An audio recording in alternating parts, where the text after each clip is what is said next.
दोस्तों आज हम बात करेंगे प्राचीन भारत के इतिहास के बारे में और उसमें बात करेंगे हड़प्पा सिंधु सभ्यता के प्रश्न के बारे में। तो चलिए शुरू करते हैं। पहला क्वेश्चन है हमारा, सिंधु घाटी स्थल कालीबंगन किस प्रदेश में है? तो इसका आंसर हो जाएगा राजस्थान में। कहाँ पर? राजस्थान में। तो अगले क्वेश्चन की बात करें तो सिंधु सभ्यता की ईंटों का अलंकरण किस स्थान पे मिला है? तो इसका आंसर हो जाएगा कालीबंगा पर। कहाँ से? कालीबंगा। अगले क्वेश्चन की बात करें तो किस हड़प्पा कालीन स्थल से पुजारी की प्रस्तर मूर्ति प्राप्त हुई है? तो इसका आंसर हो जाएगा हड़प्पा। कहाँ से? हड़प्पा से। अगले क्वेश्चन की बात करें तो सिंधु घाटी सभ्यता में घोड़े के अवशेष कहाँ मिले हैं? तो इसका आंसर हो जाएगा सुरकोटदा। कहाँ से? सुरकोटदा से। अगले क्वेश्चन की बात करें तो हड़प्पा सभ्यता के अंतर्गत हल से जोते गए खेत का साक्ष्य कहाँ से मिला है? तो इसका आंसर हो जाएगा कालीबंगा से। अगले क्वेश्चन की बात करें तो किस हड़प्पा कालीन स्थल से नृत्य मुद्रा वाली स्त्री की कांस्य मूर्ति प्राप्त हुई है? तो इसका आंसर हो जाएगा मोहनजोदड़ो से। कहाँ से? मोहनजोदड़ो से। अगले क्वेश्चन की बात करें तो सिंधु घाटी की सभ्यता कहाँ तक विस्तृत थी? तो इसका आंसर हो जाएगा पंजाब, राजस्थान और गुजरात और उत्तर प्रदेश, हरियाणा और बलूचिस्तान। कहाँ? बलूचिस्तान। अगले क्वेश्चन की बात करें तो सिंधु सभ्यता निम्न में से किस युग में पड़ता है? तो इसका आंसर हो जाएगा आद्य ऐतिहासिक काल। अगले क्वेश्चन की बात करें तो सिंधु घाटी की सभ्यता निम्नलिखित में से किस सभ्यता में समकालीन नहीं थी? तो इसका हो जाएगा आंसर ग्रीक की सभ्यता में नहीं थी। तो अगले क्वेश्चन की बात करें तो हड़प्पा सभ्यता के संपूर्ण क्षेत्र का आकार किस प्रकार था? तो इसका आकार किस प्रकार था? त्रिभुजाकार। किस प्रकार? त्रिभुजाकार। अगले क्वेश्चन की बात करें तो हड़प्पा के मिट्टी के बर्तनों पर सामान्यतः किस रंग का उपयोग हुआ था? तो क्या हो जाएगा इसका आंसर? लाल। अगले क्वेश्चन की बात करें तो सिंध का नकलिस्थान बाग हड़प्पा सभ्यता के किस पुरास्थल को कहा गया है? तो इसका आंसर हो जाएगा मोहनजोदड़ो को। किसको कहा गया है? मोहनजोदड़ो को। अगले क्वेश्चन की बात करें तो मोहनजोदड़ो कहाँ स्थित है? तो कहाँ स्थित है? सिंध में। कहाँ पर स्थित है? सिंध में। अगले क्वेश्चन की बात करें तो किस सिंधु कालीन स्थल से एक ईंट पर बिल्ली का पीछा करते हुए कुत्ते के पंजे का निशान मिला है? तो इसका आंसर हो जाएगा चंदुड़ो। कहाँ पर? चंदुड़ो से। अगले क्वेश्चन की बात करें तो हड़प्पा सभ्यता किस युग की थी? हड़प्पा सभ्यता किस युग की थी? तो इसका आंसर हो जाएगा कांस्य युग की थी। किस युग की? कांस्य युग। अगले क्वेश्चन की बात करें तो अगला क्वेश्चन की बात करें तो सिंधु घाटी सभ्यता के लोग का मुख्य व्यवसाय क्या था? सिंधु घाटी की सभ्यता के लोगों का मुख्य व्यवसाय क्या था? तो इसका आंसर हो जाएगा व्यापार था। अगले क्वेश्चन की बात करें तो स्वातंत्रोत्तर भारत में सबसे अधिक संख्या में हड़प्पा युगीन स्थलों की खोज किस प्रांत में हुई है? तो इसका आंसर हो जाएगा गुजरात। किस प्रांत में हुए? गुजरात में। तो इसका आंसर हो जाएगा कहाँ पर? गुजरात में।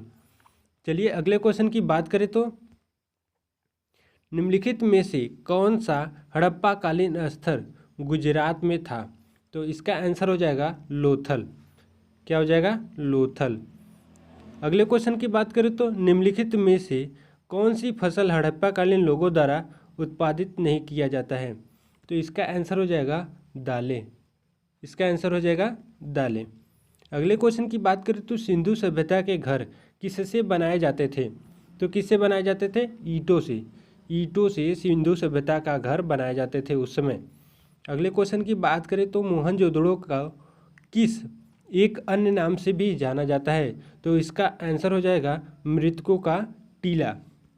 किस नाम से जाना जाता था? मृतकों का टीला नाम से जाना जाता था।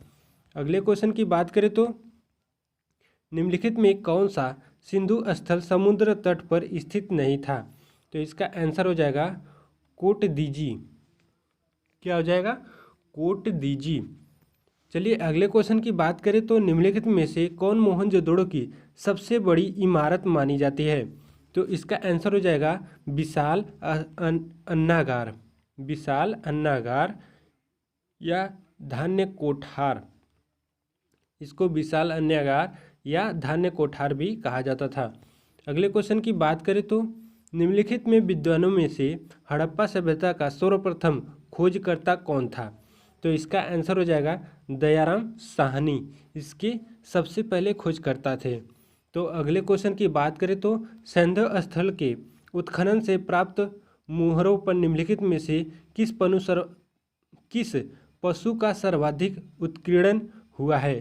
तो इसका आंसर हो जाएगा बैल का। किसका? बैल का। अगले क्वेश्चन की बात करें तो हड़प्पा कालीन लोगों ने नगरों में घरों के विन्यास के लिए कौन सी पद्धति अपनाई थी? तो इसका आंसर हो जाएगा ग्रिड पद्धति में। अगले क्वेश्चन की बात करें तो सिंधु सभ्यता का पतन नगर या बंदरगाह कौन सा था? तो इसका आंसर हो जाएगा लोथल। क्या हो जाएगा? लोथल। अगले क्वेश्चन की बात करें तो हड़प्पा कालीन स्थलों में अभी तक किस धातु की प्राप्ति नहीं हुई है? हड़प्पा कालीन स्थलों में अभी तक किस धातु की प्राप्ति नहीं हुई है? तो इसका आंसर हो जाएगा लोहा का। अगले क्वेश्चन की बात करें तो सिंधु सभ्यता का कौन सा स्थान भारत में स्थित है?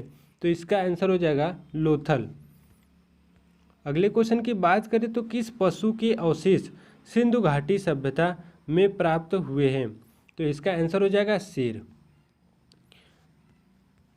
अगले क्वेश्चन की बात करें तो हड़प्पा कालीन समाज किस वर्गों में विभक्त था? किन वर्गों में विभक्त था? विद्वान और योद्धा, व्यापारी और श्रमिकों में क्या था? विभक्त था। अगले क्वेश्चन की बात करें तो हड़प्पा वासी किस धातु से परिचित नहीं थे? किससे परिचित नहीं थे? लोहा से। सब सोना, चांदी, तांबा, कांसा ये सबसे परिचित थे, लेकिन लोहा से अपरिचित थे। अगले क्वेश्चन की बात करें तो सिंधु सभ्यता का सर्वाधिक उपयुक्त नाम क्या है? तो इसका आंसर हो जाएगा हड़प्पा सभ्यता। क्या है? हड़प्पा सभ्यता। अगले क्वेश्चन की बात करें तो सिंधु सभ्यता के बारे में कौन सा कथन असत्य है? तो इसका आंसर हो जाएगा लोग लोहे से परिचित थे। लोग लोहे से परिचित थे, ये इसका आंसर गलत है, क्योंकि लोहे से वो क्या थे? अपरिचित थे। अगले क्वेश्चन की बात करें तो हड़प्पा सभ्यता की खोज किस वर्ष में हुई थी? हड़प्पा सभ्यता की खोज किस वर्ष में हुई थी? तो 1921 में हुई थी। किस समय? 1921 ईस्वी में हुई थी। अगले क्वेश्चन की बात करें तो हड़प्पा के काल का तांबे का रथ किस स्थान से प्राप्त हुआ था? तो इसका आंसर हो जाएगा दैमावाद। कहाँ से? दैमावाद से। अगले क्वेश्चन की बात करें तो हड़प्पा सभ्यता के बारे में कौन सी उक्ति सही है?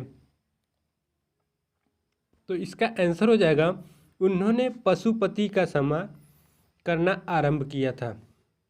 उन्होंने पशुपति का सम्मान करना आरंभ किया था।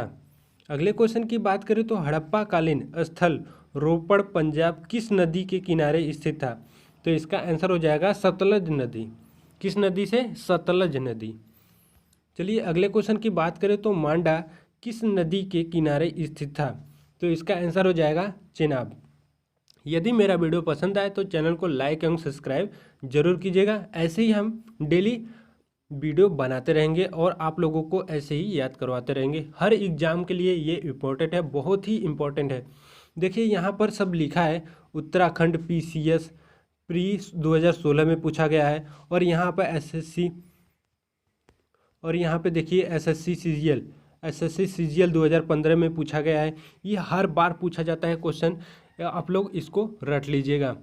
तो चलिए अगले क्वेश्चन की बात करें तो सिंधु घाटी सभ्यता की खोज निकालने से जिन दो भारतीय का नाम जुड़ा है उसको क्या कहते हैं? दयाराम साहनी और रखालदास बनर्जी। अगले क्वेश्चन की बात करें तो सिंधु घाटी सभ्यता की विकसित अवस्था में निम्नलिखित में से किस स्थल में घरों में कुओं का अवशेष मिले हैं? तो इसका आंसर हो जाएगा मोहनजोदड़ो। कहाँ पर? मोहनजोदड़ो। अगले क्वेश्चन की बात करें तो हड़प्पा में एक उन्नत जल प्रबंधन प्रणाली का पता चलता है। किससे? धौलावीरा में। कहाँ पर? धौलावीरा में। अगले क्वेश्चन की बात करें तो निम्नलिखित में से किस पदार्थ का उपयोग हड़प्पा काल की मुद्राओं के निर्माण के लिए मुख्य रूप से किया गया था? तो इसका हो जाएगा आंसर सेलखड़ी। क्या हो जाएगा? सेलखड़ी। अगले क्वेश्चन की बात करें तो रंगपुर, जहां हड़प्पा की समकालीन सभ्यता थी, उसे क्या कहते हैं? सौराष्ट्र में। कहाँ थी? सौराष्ट्र में। अगले क्वेश्चन की बात करें तो सिंधु सभ्यता में बृहत स्नानागार पाया गया है। तो सबसे बड़ा स्नानागार कहाँ पाया गया है? मोहनजोदड़ो में। कहाँ पर? मोहनजोदड़ो में। अगले क्वेश्चन की बात करें तो हड़प्पा एवं मोहनजोदड़ो को पुरातात्विक खुदाई के प्रभारी थे। तो इसका आंसर हो जाएगा सर जॉन मार्शल। के कौन थे? Sir John Marshall. अगले क्वेश्चन की बात करें तो सिंधु सभ्यता की मुद्रा में किस देवता का रामतुल्य चित्रांकन मिलता है? तो इसका आंसर हो जाएगा आद्यशयु। अगले क्वेश्चन की बात करें तो हड़प्पा सभ्यता के निवासी थे। हड़प्पा सभ्यता के निवासी थे, शहरी थे या ग्रामीण थे या जनजाति थे? तो ये कौन थे? शहरी थे। कहाँ के थे? शहरी थे। अगले क्वेश्चन की बात करें तो सिंधु घाटी के लोग विश्वास करते थे किसमें? मातृशक्ति में।